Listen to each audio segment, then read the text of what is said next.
મેં છેલ્લા 10 વર્ષમાં ઘણા બધા વૃદ્ધાશ્રમની મુલાકાત લીધી. હું વૃદ્ધાશ્રમની અંદર જાઉં, હું ત્યાં બેસું, હું એને પૂછું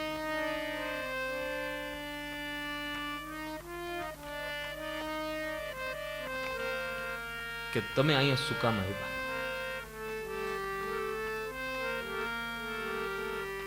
એટલે આપણા વૃદ્ધ માવતરો બધું મંડે છે કહેવા, બધું કહેવા માંડે છે. અમારે તો કાંઈક કથા જોતી છે માટે દોડાદોડી કરવી. અને એક બનેલો બનાવ કહું. એક વૃદ્ધાશ્રમની અંદર હું ગયો.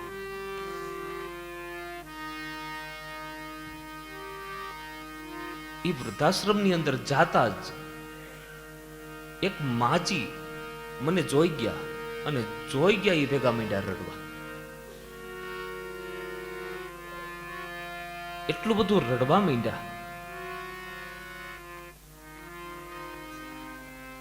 એટલે મેં એને પૂછ્યું કે બા, તમે શું કામ રડો છો? મને કે કાંઈ નહીં રાકેશભાઈ, એ મને ઓળખતા હતા. અરે મેં કીધું પણ તો તમે રડો છો શું કામ? કઈ બોલતા નહોતા. મેં કીધું તમને કઈ તકલીફ છે? તમને અહીંયા કોઈ સાચવતા નથી? તો મને કહો, હું અહીંના ટ્રસ્ટી સાથે વાત કરી લઉં. ના, મને કે એવું કઈ નથી. મેં કીધું તો તમે રડવા શું કામ માંડ્યા? અને પછી ઈ માજી હળવા થઈ ગયા. પછી મને જેણે કીધું, મને કે રાકેશભાઈ, મેં તમને જોયા ને,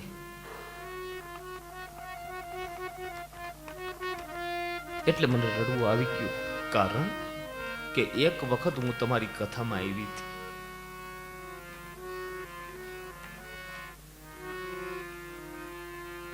મેં તમારી કથા સાંભળી, તમને જોયા અને બસ રડવું આવી ગયું. હું તો ભગવાનને પ્રાર્થના કરું છું કે આવતા જન્મે હું રાકેશભાઈની માં બનું. આવું બોલ્યા.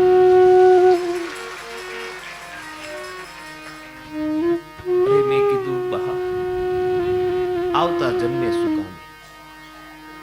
હું ગુજરી જાઉં, તમે ગુજરી જાઓ, પછી તમે મારી માં થાવે. હું અત્યારથી જ તમને લખી દઉં છું કે આજથી તમે રાકેશભાઈની માં છો. માં મારે એક માતાજી વધારે. ત્યાંના ટ્રસ્ટીઓને કીધું કે આ રાકેશભાઈની માં છે. આજથી આને દુખી નહીં કરતા.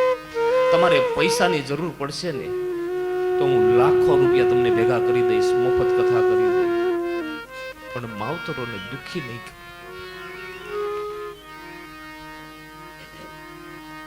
પરિવાર આખો કુસંગી છે. ભગવાનના પિતા વસુદેવજી મહારાજ અતિશય વૃદ્ધ દ્વારિકાની અંદર રહે. ભગવાન શ્રી કૃષ્ણએ નારદજીને કીધું કે નારદ બાબા, તમે મારા બાપુજીની પાસે સત્સંગ કરો.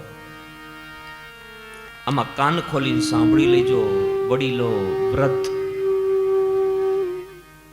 માવતર તુલ્ય બેઠા એ બધા કોઈ પણ પરિસ્થિતિનું સમાધાન 70 વર્ષ પછી સત્સંગ છે, યાદ રાખો.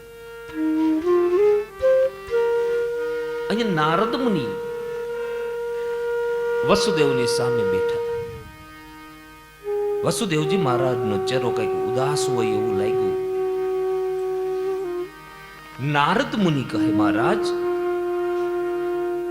કેમ ઉદાસ હોય એવું લાગે છે? ના ના, તમારા જેવા સંતોના, બ્રાહ્મણોની કૃપાથી કાંઈ ઉદાસી નથી. જો આપણે આપણી ઉદાસીને કપડાં પહેરાવી દઈએ, આપણી ઉદાસીને, આપણી ખામોશીને કપડાં પહેરાવી દઈએ, એટલે શું થાય કે આપણી ઉદાસી બીજા કોઈને દેખાય.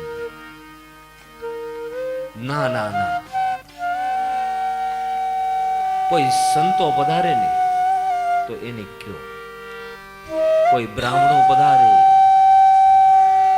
સાધુ, શાસ્ત્ર, બ્રાહ્મણ ને ભગવાન આજ એનું નિરાકરણ કરી શકે. અને ઘણી વખત જોજો ટેન્શન હોય ને, ટેન્શન, અને તમે માળા ફેરવવા બેસો ને માળા, તો માળાએ સરખી ન ભરે, માળાએ ન. વસુદેવજી રડવા લાગ્યા છે. પેલા તો માણસની ગમગીનને બહાર કાઢવી પડે. બે વસ્તુથી તમે રડી શકો. કાં તો તમે સંસારના દુઃખથી રડો, અને કાં તો ભગવાનના યોગથી રડો છો. સંસાર રડાવી બહુ દુઃખદ હોય. દીકરાનો જન્મ થાય તો દીકરાને તમે ખોળાની અંદર બેસાડીને ખવડાવ્યું હોય, ગાલે હાથ ફેરવીને મોટો કર્યો હોય, અને ઈ દીકરો જ્યારે તમારી સામું મંડે બોલવા, અને પછી જે અંદરથી રુદન ઉપડે, એ રુદનને કોણ ટાળે?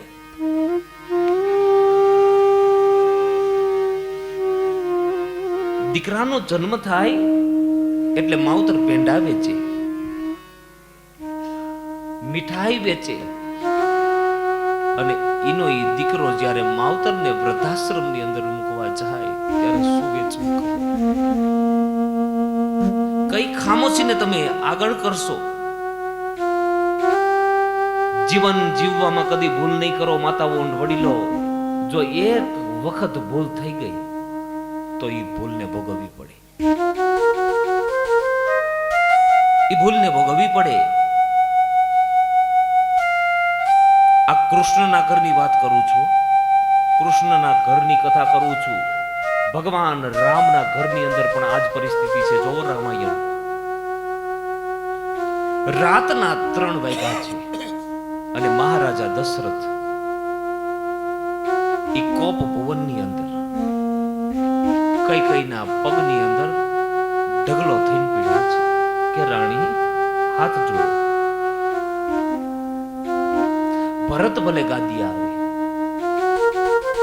પણ તું રામને વનમાં શા માટે મોકલે છે? આ કથા વાંચી જોઈજો તમે. આવો જગતનો હસ્તી માણસ મહારાજા દશરથ અને પોતાની પત્નીના પગમાં ઢગલો થઈને પીડ્યો છે. જીવન જીવવામાં કદી ભૂલ નહીં કરો. કરેલી ભૂલ ભોગવવી પડે. નાગ કે નાગની કરડે ને તો કઈડા ભેગો માણસ મરે નહીં. એમાં પેલા ઝેર ચડે, રીબાવે, પછી મારે. એમ દશરથ રાજા કહે છે કે ડંખ તો તે મને તેદી મારી દીધો, કે જે દિવસે હું જીવન જીવવામાં ભૂલ કરી ગયો અને તારી જેવી સ્ત્રીને મેં એમ કીધું કે માગ, તારે શું જોઈ છે માગ.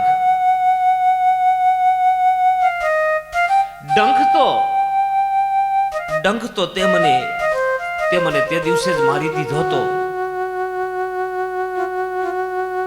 અહીંયા વસુદેવજી મહારાજ રડવા લાગ્યા. નારદજી કહે, બાબા, રડવું ઈ કોઈ પરિસ્થિતિનો ઉકેલ નથી. રડાય ને હૈયું ભરાઈ જાય તો ભરાઈ ગયેલ હૈયાને શાંતિ કોણ આપે? ભગવત સમરણ. અહીંયા કૌશલ્યાજી દશરથ રાજાને આશ્વાસન આપે કે મહારાજ, તમે તમારા પ્રાણને ટકાવો, તમારા પ્રાણને રોકો. તમે કોઈ સામાન્ય વ્યક્તિ નથી, તમે ભગવાન રામના બાપ છો. પણ દશરથ રાજા રડતા રડતા કહે કે હે રામજનની, હવે મારે જીવવાનો કોઈ અર્થ રહ્યો ખરા? જીવન જીવવામાં એકાદી ભૂલ કરી જાય ને ભલા તો ભોગવવું પડે છે. વસુદેવજી રડવા લાગ્યા. નારદ મુનિ કહે, બાબા, તમારી ગુંગળામણનું માત્ર એક જ સમાધાન, સત્સંગ કરીએ. સત્સંગ નારદ મુનિની સામે વસુદેવજી મહારાજ સત્સંગ સાંભળવા બેઠા. વસુદેવજી મહારાજ હાથ જોડીને બેઠા છે. નારદજી કહે, વસુદેવજી મહારાજ, એક વખત જનક રાજા, નેપાળ દેશની અંદર જનક રાજા પોતાનો દરબારગઢ ભરીને બેઠા છે અને એમાં 9 યોગેશ્વરો પધાર્યા. 9 યોગેશ્વરો ખૂબ જ ઊંચું આસન આપ્યું, સ્વાગત કર્યું, બેસાડ્યા, પગે લાગ્યા.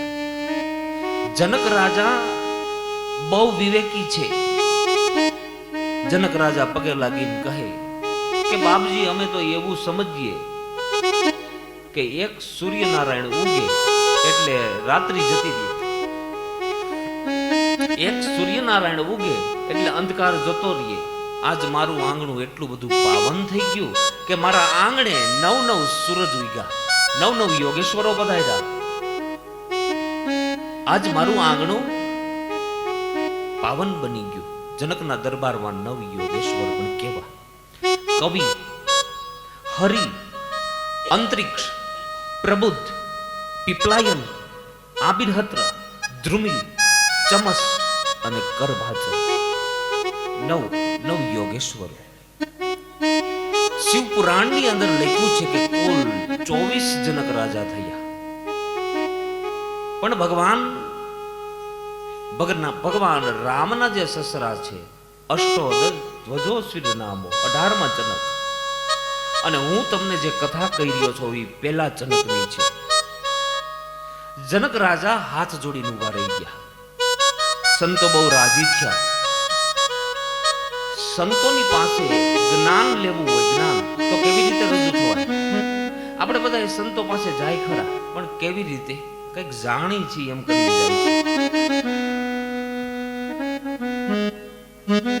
સંતોની પાસે કેવી રીતે જવાય? 1.5 વર્ષનું બાલક હોય,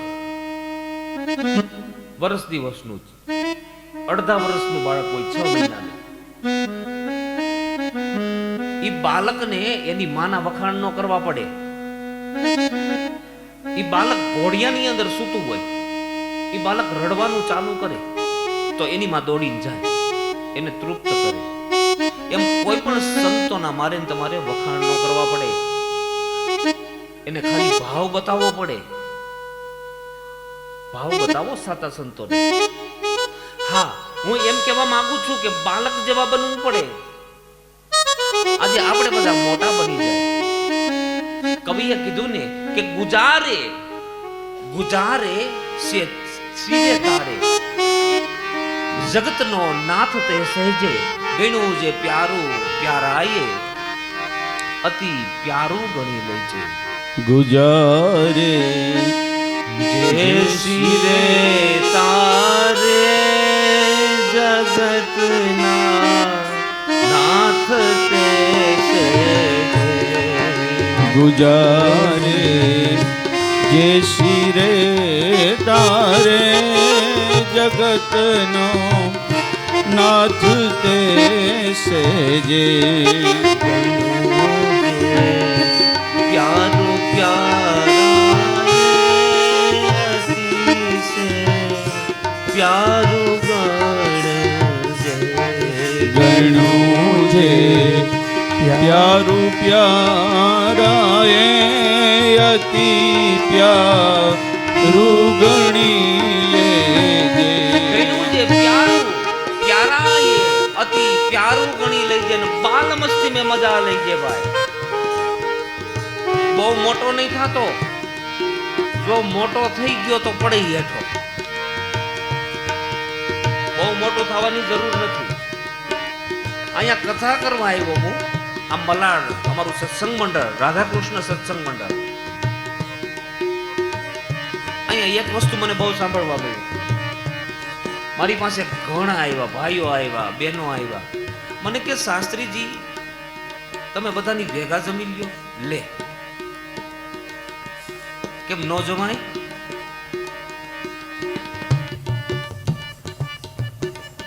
એ હુકામ જમ્યો તો એ કહું. અમારું આ મહિલા મંડળ પહેલા મળ્યું ત્યારે મેં એવું કીધું હતું કે હું વક્તા બનીને અહીંયા નથી આવતો. કીધું તું જ્યાં જરૂર પડે ત્યાં મદદ કરી. મારે એમ ન કહેવાય કે મારી આ વ્યવસ્થા કરો.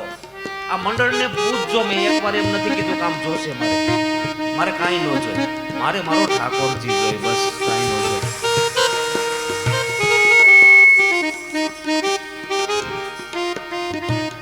નાનું રહેવામાં મજા છે. વાવાઝોડું આવે, વાવાઝોડું પવન આવે ને પવન, તો મોટા ઝાડવા પેલા પડે. નાના ઝાડવા હજી એકાબીજાની ઓથે રહી જાય. બહુ મોટું થવાનું નથી. દુનિયાની જૂઠી વાણી વિશે જો દુઃખ વાસે તો દુનિયાની જૂઠી વાણી વિશે તને જો દુઃખ વાસે તો જરાએ અંતરે આનંદ તું ઓછો થવાના દેજે. ગુજારે જે શિરે તારે જગતનો એ નાથ તે સહેજે.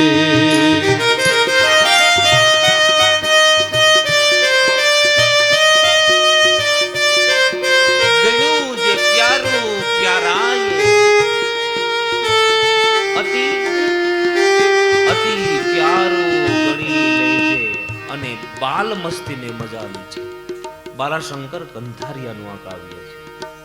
મોટું થવામાં મજા નથી. યોગેશ્વરો ખુશ થઈને બોલ્યા, વાહ વાહ જનક રાજા વાહ. રાજન તારે શું જોઈ છે માઇક? જનક રાજા હાથ જોડીને કે અમારે જોઈ શું, અમને જીવતા શીખવાડો લ્યો. સત્સંગ કરી અને જીવતા કેમ શીખવું ને એ શીખવાનું છે. અત્યારે શું કરે ખબર? સત્સંગ કરીને વિદ્વાન બની જાય. વિદ્વાન થવાની જરૂર નથી. અને એટલા માટે તુલસીદાસજી મહારાજે ઉત્તરકાંડ રામાયણમાં લખ્યું. શું લખ્યું? કે સાંભળવા વાળાનો મોક્ષ થાય, વક્તાનો ન થાય.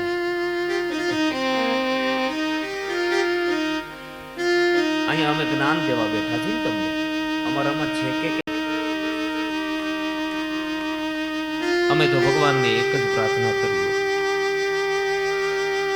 ઠીક છે, અમારી મજબૂરી છે, અમારો ધંધો છે, અમે બ્રાહ્મણની ઘરે જૈનમાં છે, કાલાવાલા કરી છે. બાકી જીવન કેવું જીવાય? ઉપદેશ કોઈ નથી દેવાય. આજે માણસ વિદ્વાન બની જાય. પહેલો સવાલ જનકનો 11મા સ્કંદમાં જનક કહે, પહેલો સવાલ મારો કે ભગવાન કોને કહેવાય? આ સવાલ નાનો નથી હો, પણ કેટલો સહજ અને સરળતાથી પૂછવામાં આવ્યો. 1.5-2 વર્ષનું બાળક હોય, એ પોતાની માના ખોળામાં બેઠું હોય, માના ગાલ ઉપર હાથ ફેરવે અને માને પૂછે કે હે માં, પપ્પા કોને કહેવાય? શું કેવું? કેમ કે બાળકને તો ખબર નથી પપ્પા કોને કહેવાય. તો આમાંથી કોને ખબર છે કે ભગવાન કોને કહેવાય? ભગવાન કોને કહેવાય? કોઈને ખબર નથી. હા, માં છે ને, માં એ બાળકનું સમાધાન કરે કે બેટા આને પપ્પા કહેવાય. અને પછી બાલક બાપને પગે લાગે, આ મારા પપ્પા.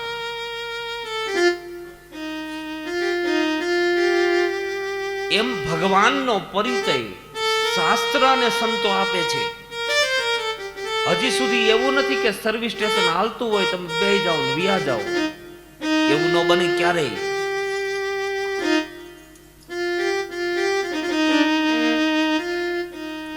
ભગવાન એટલો બધો ગોપનીય છે, ગોપનીય, કે વીરપુરની અંદર આવ્યો ભગવાન તો જલારામ બાપા સિવાય કોઈ દાવો નથી કરતો કે અમે ભગવાનને ભાળ્યો. કોઈને દેખાય નહીં. હજારો માણસો, લાખો માણસો યાત્રા કરવા આવે છે. ને પૂછજો કે ભગવાનને તમે ભાયા,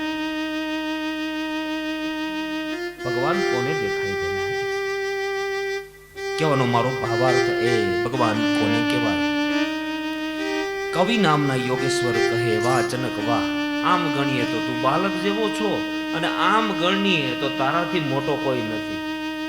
તું એમ પૂછે છે કે ભગવાન કોને કહેવાય? તો જે નિરંજન છે, જે નિરાકાર છે, જે અકાર છે, જે અગેય છે, જે અગોચર છે, બધાની ભેગો છે છતાંય દેખાતો નથી. તમામ કાર્ય ઈ કરી રહ્યો છે અને છતાંય કર્મનો ભાર પોતાની માથે રાખતો નથી. આને ભગવાન કહેવાય. હા બાપજી, મેં માની લીધું. તમે ભગવાનની વ્યાખ્યા કરી તો મેં માની લીધું, પણ આંખ ઉઘાડી ભગવાન તો દેખાતા નથી. અને માની લ્યો કે ભગવાન દેખાઈ જાય તો આપણે સુધરી ન જાય, તો સુધરી જાય. હરિ નામના યોગેશ્વર કહે કે જનક, તું આંખ ઉઘાડે અને જે દેખાય છે એ ભગવાનની માયા છે. માયા બે પ્રકારની હોય, એક આવરણ માયા, બીજી ઢાંકણ માયા. 11મા સ્કંદ ભાગવતમાં માયાની વ્યાખ્યામાં બે પ્રકાર બતાવવામાં આવ્યા.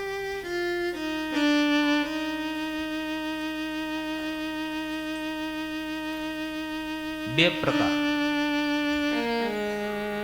પેલી વિક્ષેપ માયા. હવે વિક્ષેપ કોને કહેવાય? કે ભગવાનમાંથી મને તમને અલગ કર્યા, એને વિક્ષેપ કહેવામાં આવે છે. જેમ કોઈ એક કોલસાનો ઢગલો બળતો હોય, એમાંથી તમે એક કોલસો લઈ લો, એને નોખો મૂકી દો અને નામ આપી દો ફલાણા ભાઈ, ફલાણા બેન, પણ એ લીધો છે એમાંથી છે, ઢગલામાંથી. એમ જ બધા અંશ. અને આ વાત લખી છે ઉપનિષદોમાં.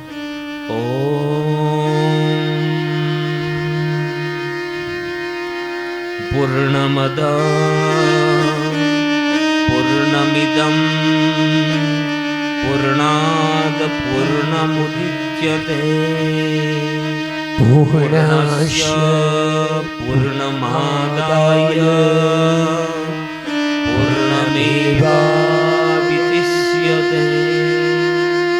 ઝીણામાં ઝીણો ભાગ ભગવાનનો એ પણ પૂર્ણ છે અને પોતે પણ પૂર્ણ છે.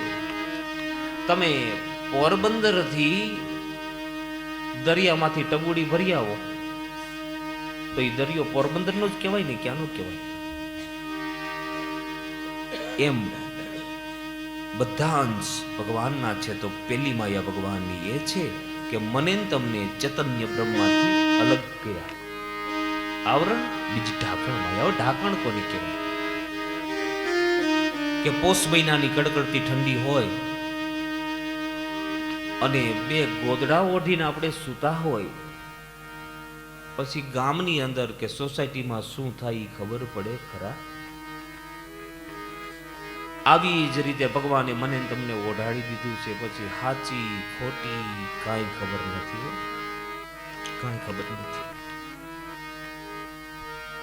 આવરણ.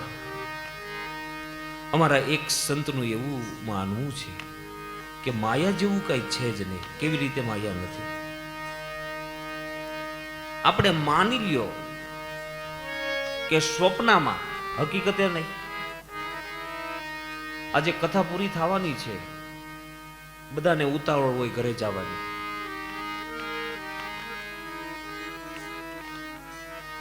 દાદા કથા પૂરી કરે તો ફટાફટ જાય. હજી બેગ ભરવાની બાકી છે, હજી ખરીદી રહી ગઈ. આ ઉપાધિ કરતા કરતા બપોરે ઊંઘ આવી જાય. ઊંઘ આવી જાય. હજી ત્યાં પહોંચ્યા પછી મારે એક પ્રસંગ છે અને ઊંઘ આવી જાય. હજી તમે પહોંચ્યા ન હોય ને પ્રસંગમાં પહોંચી જાવ તમે ઊંઘમાં. એ લગ્ન ચાલુ થઈ જાય, એ સરસ મજાનું બધું જમી આવો તમે, અને વળી પાછી ઊંઘ ઉડી જાય તો તમે ઓ ક્યાં? ટ્રેનમાં તો હજી પૂગ્યા ન હોય, અહીંયા ને અહીંયા હોય. સાવધાન. હું તમને એમ પૂછું, તમે સ્વપ્નમાં લગ્નની અંદર જી આવો, બધું જમી આવો, તો જાગ્યા પછી એનો ઓટકાર આવે કેમ? કેમ નથી આવતો? આપણે શું કહીએ, સ્વપ્ન ખોટું હોય અને વિધિઓ બધી સાચી છે. હો, જો એમાંથી ભ્રમણા રહી જાય તો કોકના પૈંડમાં આવીને માગે, યાદ રાખજો. આજ તો મારી પાસે બહુ ટાઈમ નથી એટલે હું કથા નહીં કરું. આ વિધિઓ બધી સાચી છે. ભ્રમણા રહી જાય તો પાછો આવવાની વાત થાય, પણ માયા જેવું કાંઈ છે નહીં. કેવી રીતે? અમારા એક સંત કહે છે કે માયા કેવી રીતે નથી.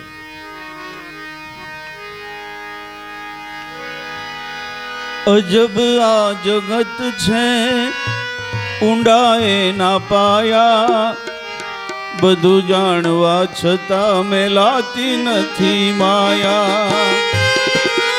આ માયક વાળા ભાઈને કોક બોલાવી આવું તો ક્યાં આવી ગયા? જાઓ તો આ છેલ્લે માયક વાળા હેરાન કરે છે.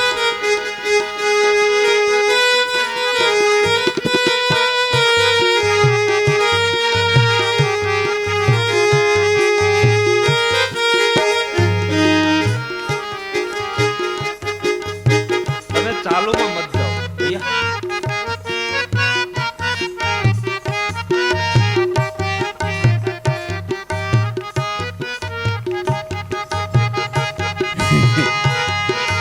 અજબ આ જગત છે, ઊંડાએ ના પાયા, બધું જાણવા છતાં મેલાતી નથી માયા.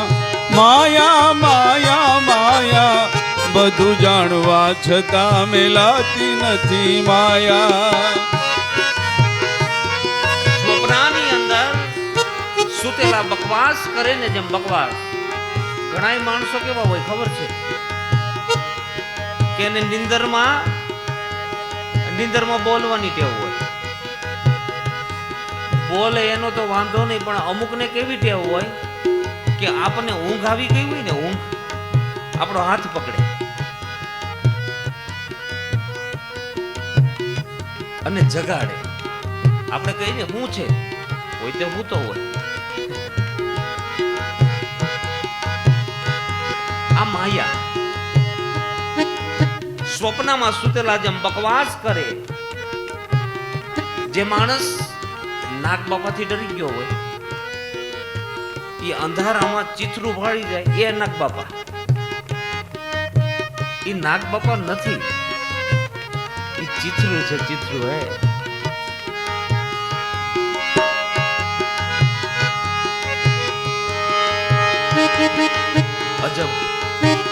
અજબ આ જગત છે ને, ઊંડાએ ના પાયા, બધું જાણવા છતાં મેલાતી નથી માયા. સમય હોય સુખનો ત્યારે જગત હાથ જોડે, અંધારામાં પડછાયો પણ સાથ છોડે.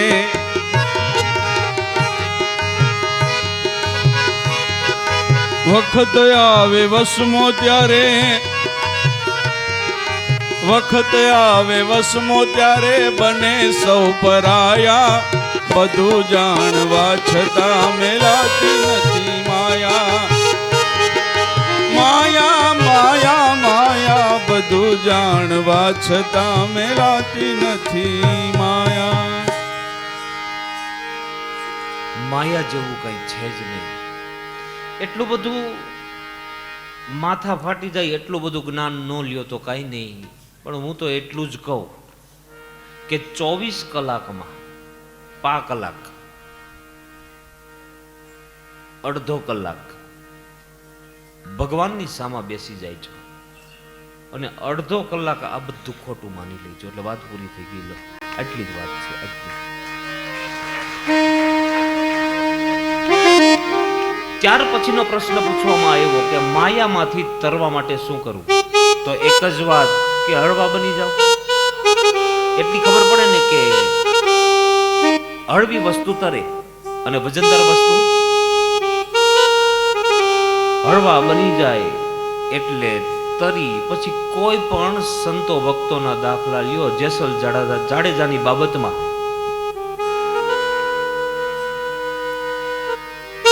આ માણસ સુધરો તો આખર કચ્છનો પીર કહેવાય ગયો. હે કેટલે હદ સુધી હળવા થઈ જાઓ એટલે તરાય બસ.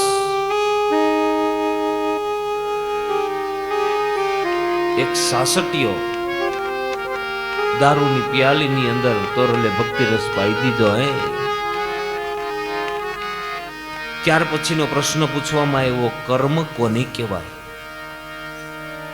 બહુ સુંદર વ્યાખ્યા અડધા અધ્યાયની અંદર બતાવવામાં આવી છે. કર્મ કોને કહેવાય? તો આપણા ગુરુ બતાવે, આપણા ઈષ્ટદેવ બતાવે, આપણા મા બાપ બતાવે, એ આપણા માટે કર્મ કહેવાય. તો પછી વિકર્મ કોને કહેવાય? આપણા ગુરુને ગમે કાંઈ, ઈષ્ટદેવને ગમે કાંઈ, મા બાપને ગમે કાંઈ અને જીવવું કાંઈ, એ વિકર્મ. તો ત્રીજી પણ એક અવસ્થા બતાવી, અકર્મણી અવસ્થા, કે કરેલું કર્મ છે ને, જે કાંઈ તમે કર્મ કરો એ ઠાકોરજીને અર્પણ કરી દો. કર્મનો ભાર નહીં રાખો. મેં એક દિવસ દૃષ્ટાંત આપ્યું હતું ને કે એક ભાઈ ઘોડા ઉપર બેઠા અને માથે પોટકું ઉપાડ્યું. કોઈએ કીધું કે તે કેમ ઉપાડ્યું? તો કે ઘોડાને વજન લાગે એટલે. કોઈ તે ઘોડા ઉપર બેઠો છે, ઘોડાને વજન લાગે. જીવ આમ જ કર્મના બોજા ઉપાડ્યા કરે છે. કરેલું કર્મ ઠાકોરજીના ચરણોની અંદર અર્પણ કરી દો. આમાં 60 વર્ષ 65 વર્ષના બેઠા, 70 વર્ષના બેઠા એ ગામની અંદર વાતો કરતા હોય, સોસાયટીમાં વાતો કરતા હોય, આપણે હાવ નિવૃત્ત, આપણે કાંઈ જવાબદારી નથી. એ તમારે શું કરવાનું છે?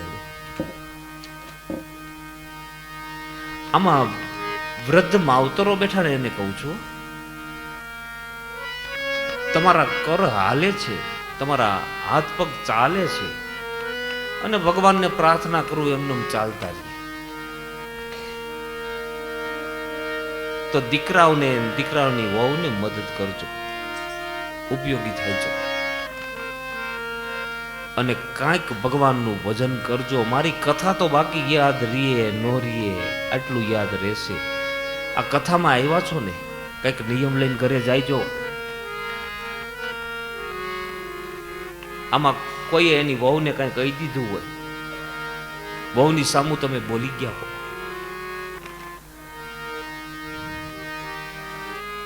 કોઈ દીકરીઓ એની સાસુ સામે બોલી ગઈ હોય, તો આ ગંગાજીનો ઘાટ છે, ઘાટ. પસ્તાવો કરી લેજો અને જીવન જીવવામાં સુધારો કરી લેજો. બસ તો આ કથા મારી સફળ થઈ ગઈ. મને એટલી ખબર પડે, કથા સફળ.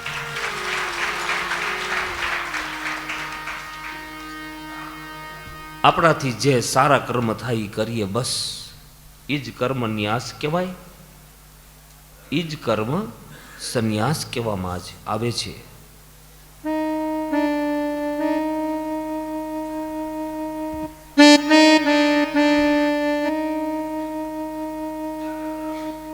ચાલુ કરી નથી દીધું ને મામાજી, પણ એમાં ચાલુમાં આવે ત્યારે લેવાનું ને. હા, ઠાકોરજી કેવી કૃપા કરે છે. હું વાત એવી કરું જ છું હજી કે ભાઈ કંઈક ભાથું બાંધતા જાય, પણ હું બીજા શબ્દમાં વાત કરતો હતો. ખરેખર ઠાકોરજીની કૃપા છે. આજે જે લોકોને ટ્રેનમાં જવાનું છે બપોરના, જેને ટિકિટ છે, આ લોકોએ વિચાર્યું કે આ લોકો ભાથું બાંધે કે ન બાંધે, પણ અમે ભાથું બાંધી દઈ ભેગું, બરોબર ને? તો રસોડામાં ત્યાર છે, તમારે રસ્તામાં એ પ્રસાદ લેવા માટે. તો જે લોકોને આજની ટ્રેન છે એમને લઈ લેવાનું છે.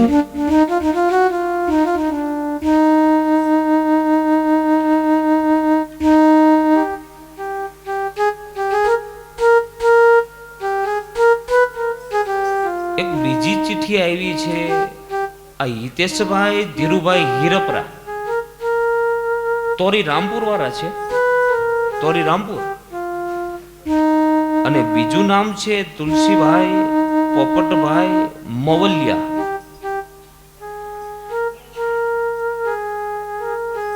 હા, આ ટૂંકમાં બે ભાઈઓ તમે બધા પ્રસાદ લેવા જાઓ ને અને ત્યાં રસ્તામાં ઊભા હોય, જમીન આવો ને, ઓળખી ગયા ને બધા?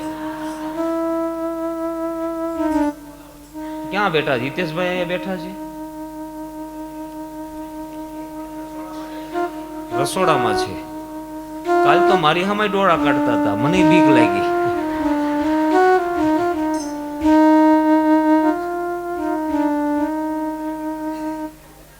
એક અમારે હિતેશભાઈ અને તુલસીભાઈ, આ બે ભાઈઓએ કેવી સેવા આપી છે. જો પ્રસાદનો બગાડ થાય ને એ નહીં સારું. આપણે આપણી ઘરે પ્રસાદ લેતા હોય તો તમે બગાડો છો, અને અહીંયા તો નો ભાવે તો કે જવા દ્યો.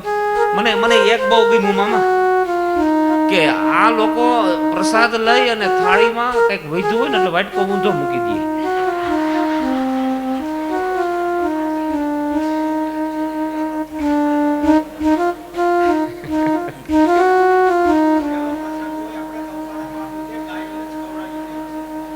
બીજું કે પ્રસાદ વધ્યો હોય એનો બગાડ તો થવા જ નથી દીધો, એ ગાયોને આપી દીધો છે. અને જો અમે તમને એમ કહી કે તમે તમારે મોજ કરો, વધે તો વધારજો, તો તમે વધારો, તમને ખબર છે. અને અહીંયા ઘટે હોતે મામા. અમે એક દિવસ જમવા બેઠા ને અમારા બાપુ, અમારે તબલસી બાપુ, એ કઈક લેવા ગયા, કોકે કીધું મામા એ કે ખમો, તો ન્યા જઈને શું કે ખબર છે, એ કે શાસ્ત્રીજીને જોતું છે. એટલે ઓલા લોકો ના ન પાડે. પણ મને આ ખબર ન પડત, પણ બે ત્રણ વાર આવી રીતે ગયા ને એટલે ઓલા મને પૂછ્યું, તો કે જોતા જ હોય હું શું જમું છું, એને ખબર હોય. હવે બહુ મારે નથી કઈ બોલવું. ટૂંકમાં આ હિતેશભાઈ ધીરુભાઈ કાલની વાત છે. આ હિતેશભાઈને મેં પૂછ્યું કે ભાઈ તમે, મને બીક લાગી, કાલે શું પ્રોગ્રામ હતો, કાલે શું હતું જમવામાં? હા, ચાઇનીઝ. હવે આવું બધું ભાવે નહીં ને એમાં મામા થાળીમાં હું ઓલું મૂક્યું, કાંદા. અને આ ભાઈ મારી પાસે આમ આમ જોતા હતા, હવે કાંઈ બીજું તો નહોતું જ વધવા દીધું, કાંદા વધ્યા. અને આ હિતેશભાઈ આવ્યા એટલે પેલા તો મેં વાતો ચડાવ્યા, હિતેશભાઈ લગ્ન થઈ ગયા? મને કે હા. ક્યાં કર્યા? હતી કે બહુ છેટા. આમ વાતો ચડાવીને હું નીકળી ગયો, નકર એ મને કાંદા ખવડાવત કાલે. તો અમારે હિતેશભાઈ અને આ તુલસીભાઈને જોરદાર તાલીથી વધાવો. ખૂબ ખૂબ ધન્યવાદ. તમે કથાની અંદર જે સેવા કરી છે ને, આનાથી ભગવાન બહુ રાજી થાય, ઠાકોરજી રાજી થાય. એ લોકો ખડે પગે ત્યાં ને ત્યાં ઊભા હોય, તો એમનો પણ આભાર માનું છું. હજી મારે કથા કરવાની છે, તો આગળ આપણે કથા શરૂ કરીએ. અમારે સુખદેવજી મહારાજ આગળ કથા કરે. 11મા સ્કંદની કથા. ભગવાન શ્રી કૃષ્ણ 125 વર્ષના રહે, કોઈને મુલાકાત આપે નહીં. ભગવાન એકાંત ઓરડામાં બેઠા છે, બિલકુલ એકાંત. સવારનો પોર, ઉદ્ધવજીએ ઓરડો ઉઘાડ્યો તો ભગવાન એકલા જોવા મળ્યા. ભગવાન એકલા મળે નહીં. ઉદ્ધવજીએ અંદર આવીને ઓરડો બંધ કરી દીધો અને ભગવાનના ચરણ પકડી અને ઉદ્ધવજી રડવા લાગ્યો છે. ઉદ્ધવજી રડે છે. ભગવાન કહે, ઉદ્ધવ ભાઈ શું કામ રડે છે? કેમ રડે છે? શું થયું? અરે પ્રભુ, તમે મને પૂછો છો કે શું કામ રડે છે? આપણા કુટુંબની દશા તો જોવો, આપણા પરિવારની તમે દશા તો જોવો. અરે ઉદ્ધવ, કોણ કોનું કુટુંબ ભાઈ? કોની વાત કરે છે? ભગવાન હસતા હસતા કહેવા લાગ્યા, અરે પ્રભુ, તમે આવું કેમ બોલો છો? ભગવાન કહે ઉદ્ધવ, આ જગતનો એક નિયમ છે કે જેટલું મારું માન્ય ને એટલું દુઃખ, જેટલું મારું માન્ય એટલું દુઃખ, જેટલું તારું માન્ય એટલું સુખ. તો દુઃખ નથી. અરે ઉદ્ધવ, આમાં કોણ કોનું કુટુંબ છે મને બતાવો. લે પ્રભુ, તમે આવી કેમ વાત કરો છો? આ આપણું યાદવ કુટુંબ છે બધું. આ આપણા નથી તો છે કોણ? માથા ઉપર હાથ મૂક્યો, બાજુમાં બેસાડ્યો અને પ્રેમથી ભગવાન સમજાવે છે. આમાં કોઈનું કોઈ નથી, કોઈનું કોઈ નથી. તને શેનો મોહ છે? સોનાની દ્વારિકાનો? એ તો મારો નાનો એવો મંત્ર છે. જો હમણાં હું ઉઠાવી લઉં તો ડટન સો પટન માયા સો મીટ, ને ધૂળ સિવાય બીજું કશું નથી.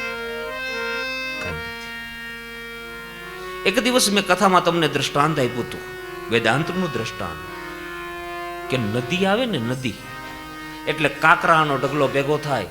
એમાં એક કાકરો એમ બોલે કે હું તારી માં, એક કાકરો એમ કહે હું તારો બાપ, કોઈ એમ કહે હું તારો ભાઈ, હું તારી બેન, હું તારો દીકરો, હું તારી દીકરી.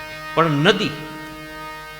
નદી બેઠી બેઠી દાંત કાઢે કે મને આવવા દ્યો, અને જો હું એક વખત આવી તો બધાને વિખી. કાલે જ આવા ટાઈમે તમે અહીંયા આવજો, એક કોઈ કાકરા જડે તો કહો. એક તક હોય, એક સમય હોય જ્ઞાન લેવા માટેનો, એ તક જતી રહી એટલે વાત પૂરી થઈ જાય. એ તો ગતિ હે ઉદ્ધવ, ઓર કુછ નહીં હે. શિયાળો વિયો જાય એટલે ઉનાળો આવે, ઉનાળો વિયો જાય એટલે ચોમાસું આવે. રાત પછી દિવસ, દિવસ પછી રાત, સુખ પછી દુઃખ, દુઃખ પછી सुख. यही तो ताल है संसार का, इनमें तू नहीं हो वधा. आ परिस्थितिમાં તું નથી. આમાં ઉદ્ધવ ક્યાં બેઠો છે બતાવો. પ્રભુ, હું આ આખો ઉદ્ધવ નહીં, આ તારું માથું છે. અંદર બેઠેલો ઉદ્ધવ છે, ઈ મરતો નથી, કપાતો નથી, બળતો નથી. અને આ ઉદ્ધવજી છે. નેનમ છદંતી શાસ્ત્રાણી નેનમ દહતી પાવક. તું જે ઉદ્ધવની વાત કરે છે, એક દિવસ રાખ થઈ જવાનો, રાખ.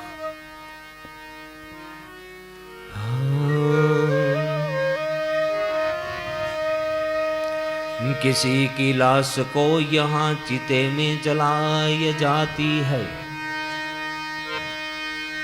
किसी की लाश को यहाँ कब्र में दफनाई जाती है, और किसी की लाश को गिद्धों को खिलाई जाती है. कोई धर्म ની અંદર એવું લખ્યું કે બાળી દિયો તો બાળે, કોઈ ધર્મમાં એવું લખ્યું દાટી દિયો દાટે, કોઈમાં એવું લખ્યું ગીદડાઓને ખવડાવી દિયો તો ખવડાવી દે. પણ આ બધું કરીને आखिर तो ऐसा बनाओ बना के प्यारे, यहाँ से तेरी हस्ती मिटाई जाती है, हस्ती मिटाई जाती है. ટૂંકમાં તને કાઢવો છે ગમે એમ કરી. હા, ભગવાન કૃષ્ણ હસતા હસતા કહે ઉદ્ધવ, આ શરીર તારું નથી હો. અને આ શરીરને આપણું કેમ કહેવાય? સવારમાં ઉઠીને ત્યાંથી ભાડું ભરવું પડે, ભરવું પડે કે નહીં? સવારમાં ઉઠી એટલે પેલા વેલા ચા સમર્પયામી. અમુક એવા હોય હારા, તરત ધૂમ્રપાન કરે, બીડી જગાવે, અમુક માવો ખાય. લે બોલો, હા તઈ એને મજા આવે. અને પછી નાસ્તો કરવા આવે. હજી 10 નો થયા હોય તો નાસ્તો કરી લે, બપોરે ભોજન કરે અને હાંજ પડે. સાંજ પડે ને જમાવટ વાળું ખાય, ચાઇનીઝ ભેળ ખાય, નો ખવાય. પછી રાતે 12 વાગે ને 12, હવે કઈક ફ્રૂટ ખાવું છે. લે આ ભૂખે લાગી ગઈ. હજી સાંજના જમ્યા છે, રાતે 11 વાગે એને ભૂખ લાગે, અને તોય પાછો હું કે મારા જેવું કોઈને નથી, રેવા દે જીવ. હાવ ભાડુતી મકાન છે હો, ભાડુતી. એ જીવ સાને ફરે છે ગુમાનમાં, એ ગુમાનમાં તારે રેવું ભાડાના મકાનમાં, તારે રેવું ભાડાના મકાનમાં. રે જીવ શાને ફરે છે ગુમાનમાં, એલા માનમાં તારે રેવું ભાડાના મકાનમાં, એ તારે રેવું ભાડાના મકાનમાં. આ ગીતનો કવિ ગોવિંદભાઈ છે. ગોવિંદભાઈ મેર છે, જાતના મેર. અને એને બહુ સરસ છે લખ્યું. ગોવિંદ મેર કે ચેતી જા જીવડા, એ જાવાના દિવસો હવે આવી ગયા ઢોકડા. એ તને સંતો સમજાવે છે શાનમાં, એલા શાનમાં તારે રેવું ભાડાના મકાનમાં, એ તારે રેવું ભાડાના મકાનમાં. રે જીવ શાને ફરે છે ગુમાનમાં, એ અભિમાનમાં તારે રેવું ભાડાના મકાનમાં, એ તારે રેવું ભાડાના મકાનમાં. આ શરીર તારું નથી ઉદ્ધવ, જગતગુરુ ભગવાન શ્રી કૃષ્ણ ઉપદેશ કહે. અરે ઉદ્ધવ, તને આટલું બધું દુઃખ કેમ લાગ્યું? એનું એક કારણ કે તું એમ માને છે કે આ બધું મારું છે. જેટલું મારું માનીએ એટલું દુઃખ. આપણે પ્રકાશ જોતો હોય તો ઓરડામાંથી બહાર નીકળવું પડે. તમે ચારેય બાજુથી ઓરડો ઠસાવીને બેઠા રહ્યો અને પછી એમ કહો અંધારું અંધારું, તો તારા ઓરડામાં અંધારું જ હોય. બીજું દ્રષ્ટાંત આપું કે પાડોશીની ઘરે ટ્યુબલાઇટ બળતી હોય તો આપણી ઘરે અંજવાળું આવે. એને કહેવાય કે અમારી ઘરે અંધારું છે, ટબુડી અંજવાળું દ્યો ને, મળે નહીં.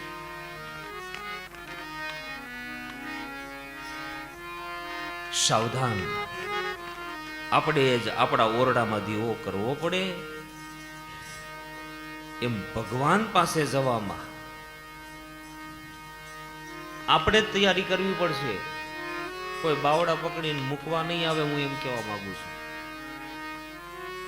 તમે અહીંથી હરિદ્વારથી ટ્રેનમાં બેસી જાઓ ને, ટ્રેનમાં એટલે બોમ્બે આવી જાય ને બોમ્બે. પણ ટ્રેનમાં બેઠા રહ્યો તો બોમ્બેનો અનુભવ થાય. કોઈ પણ જ્ઞાન સાધ્ય નથી, યાદ રાખજો. સાધન છે, સાધન. શું છે? તમે ટ્રેનની અંદર બેસી ગયા, તમે બોમ્બે પહોંચી ગયા, પણ એમાં બેઠા રહ્યો તો કઈ અનુભવ થાય?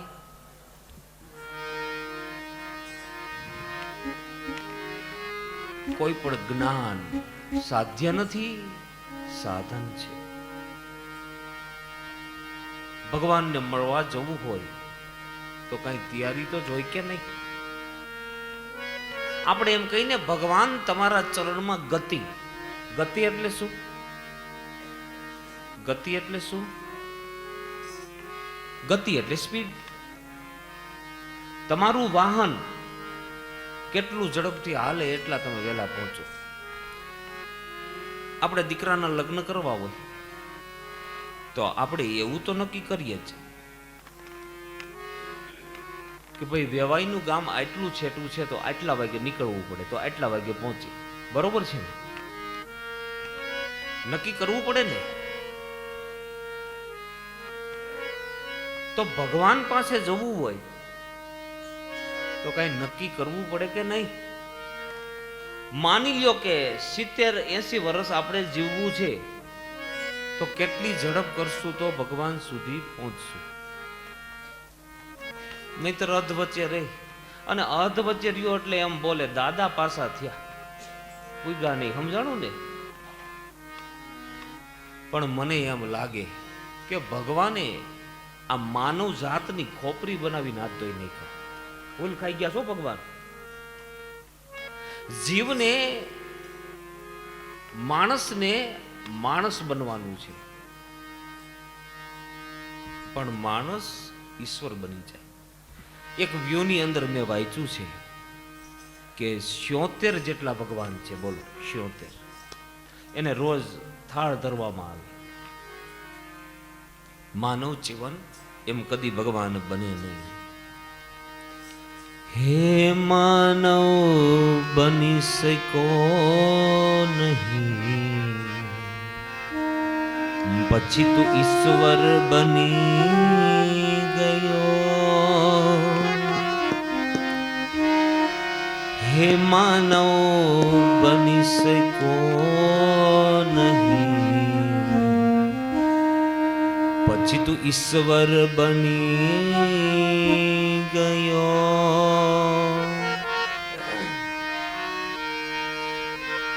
પથ્થર હતો ત્યારે નિંદા થતી હતી, પણ માનવ બની શકો નહીં, તો ઈશ્વર બની ગયો. માણસને માણસ બનવાની જરૂર છે. ભલા અહીંયા ભગવાન જગતગુરુ ભગવાન શ્રી કૃષ્ણ ઉદ્ધવને પ્રેમથી સમજાવે કે હવે તને કાંઈ રહ્યું કે ના પ્રભુ, હવે મને શેનોય મોહ નથી. જ્ઞાન આપે છે, ઉપદેશ આપે છે. અહીંયા ભગવાન કહે કે તું તારો વિચાર કર, તું બીજાનો વિચાર કરમાં, તું તારા દિલનો દીવો થા.